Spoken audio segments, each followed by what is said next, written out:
What's up, y'all? I'm David. I'm Tanya. And we're RV Family.Life. We've lived in our RV for 2 years, traveling the road with our kids, Kaylin and Kira, our dog Daisy, Our cat Skittle. and we make these videos to show y'all what life is like living in an RV full time without an escape. We don't have a home to go back to. So yesterday we got stranded, and this campground is pretty far away from just about anything that can help.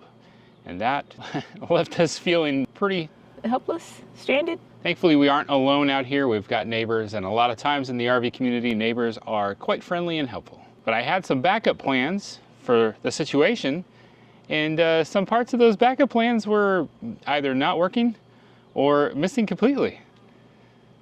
Just to give you a little hint here, I had no jumper cables. What happened to your jumper cables? I have no idea. So here is my main contingency plan for just such an emergency. Our battery died on the truck yesterday. It was actually kind of a confusing way that it died. I'm newer to the diesels, and so basically the sounds I was getting and whatnot were just really throwing me for a loop. But I knew that I had these jumper cable type thingies that connected to the generator, and so I went ahead and got this out. But there was a big problem. I've never actually tested this method, and when I took these out of the bag for the first time yesterday, there was a ton of rust. And this part here, which is like the cigarette lighter connector type, was all broken and rusted out inside. I put it together the best that I could and used some electrical tape to tape it up. Got it all started and running and plugged in here. There's the little cigarette lighter connection there, which is just the 12-volt connection. But it didn't look like it was doing anything to the batteries on the truck. So that was out. Thankfully, I did have a multimeter, and I highly recommend that if you're gonna live the RV life, you really should have one of these because they come in handy for various different aspects of the RV life. So I got under here and I tested out this battery. This is a Traveler battery from Tractor Supply. I didn't know Tractor Supply was selling batteries for diesel trucks, did you? And it says 923. Fairly new battery. Tested one on each side, and they were both reading 10.71 volts. You need to have well over 13 in order for the truck to start. Thankfully, our neighbors right here were more than willing to come out and give us a jump, which really helped us out. Thanks, neighbors. A quick tip for any of you that have got the big diesel trucks that have 2 batteries: disconnect one of the negative power cables. Doesn't matter, either side, because what I discovered is when you leave them all connected and you test either battery, they both read the same numbers because it's basically acting as one big battery. The gentleman that I went to at AutoZone that ran the test, he taught me that lesson. Very smart lesson. I would have figured out which battery was bad had I done that when I was testing with my multimeter. It would have then shown me that one battery was in good shape and the other battery was not so good. But that's only going to show me the volts that's in the battery.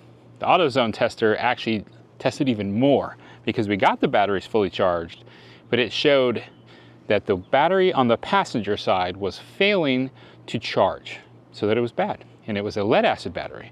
The other one, the newer one, was a AGM battery, which is some kind of a gel hybrid type. They are a little bit better. They handle the cold weather better.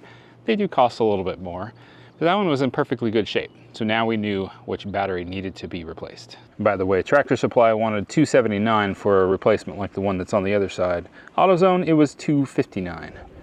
And at AutoZone, they come out and help you replace it. Tractor Supply, you're on your own. Now, amidst all this fun chaos was the fact that my generator, I typically keep all the way up there in the front of the truck, where it's kind of covered up, just kind of out of the way. What had I just done yesterday when this all happened? Well, I just filled my tote here with my sewage water to haul it up to the front to dump it. And I was stuck. This thing is full, and that gave me quite the headache. Thankfully, I was able to actually use the wheels on this thing and maneuver it around all the way to the side of the tailgate, and I was able to still get the generator down. Wasn't as bad as I was expecting, but just one of those things in my head going, oh no! One of the first things I did to remediate this after I got everything situated, obviously, I should have had booster cables. Cannot believe that I didn't have those. So that's remediated. I went with 4 gauge, which is kind of the thicker wire, because these trucks hold a lot, and so I figured it probably would be good to have a good cable. But then the other item is this right here. This is a battery charger that you can just plug in to like a wall outlet. I didn't have this. I see where a lot of people did have these and it would come in really handy. Here I could have plugged it into an extension cord over to the post where the RV plugs in, or if I'm boondocking or stuck in a situation where I could plug this into the generator and I could still get the power that I needed. Now the generator's not going anywhere. Obviously, I suspect these cables are useless. And I'm looking online, they're not as common as I thought. I did see something like it at Tractor Supply, but I wanted to run some more testing just to see if that is a possible viable option. I mean, they've got the alligator clips like it's supposed to go to a battery, but at the same time, the gauge on these wires is pretty weak. So I'm gonna do a little bit more research. I may get another pair of these that may come in handy. But I mean, if I've got the battery charger there, I would think between the generator and that battery charger, that should put us in a situation where we can get out of being stuck in the middle of nowhere. Why do we care so much about having backups to backups to backups for batteries? Well, for anything else that could go wrong with your truck or your RV, if the truck's not going to start, you're dead in the water for everything across the board. And I would say the same for tires. I think you need to make sure you've got backup plans for your tires and for your batteries. Everything else, as long as you're mobile and the truck can start, you can go places and get things, and then you can fix them. So I think that's why this is a major concern. So now we have backup to a backup to a backup. Yes.